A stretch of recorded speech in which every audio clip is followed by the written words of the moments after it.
லூக்கா எழுதிய நற்செய்தியிலிருந்து வாசகம் 6ஆம் அதிகாரம் 20-26 நிறைவேறுக.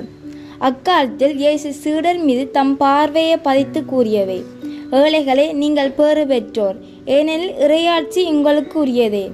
இப்பொழுது பட்டினியாய் இருப்போரே, நீங்கள் பேறு பெற்றோர், ஏனெனில் நீங்கள் நிறைவு பெறுவீர்கள்.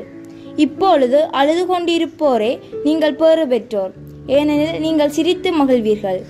மானிட மகன் பொருட்டு மக்கள் உங்களை வெறுத்து ஒதுக்கி வைத்து நீங்கள் பொல்லாதவர் என்று இகழ்ந்து தள்ளிவிடும் போது நீங்கள் பேறு பெற்றோர். அந்நாளில் துள்ளி மகிழ்ந்து கொண்டாடுங்கள், ஏனெனில் விண்ணுலகில் உங்களுக்கு கிடைக்கும் கைமாறு மிகுதியாகும். அவர்களுடைய மூதாதையரும் இறைவாக்கினருக்கு இவ்வாறே செய்து வந்தனர்.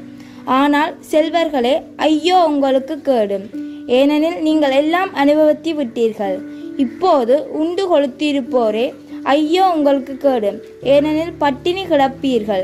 இப்போது சிரித்து இன்புறுவோரே, ஐயோ உங்களுக்கு கேடு, ஏனெனில் துயரிட்டு அழுவீர்கள்.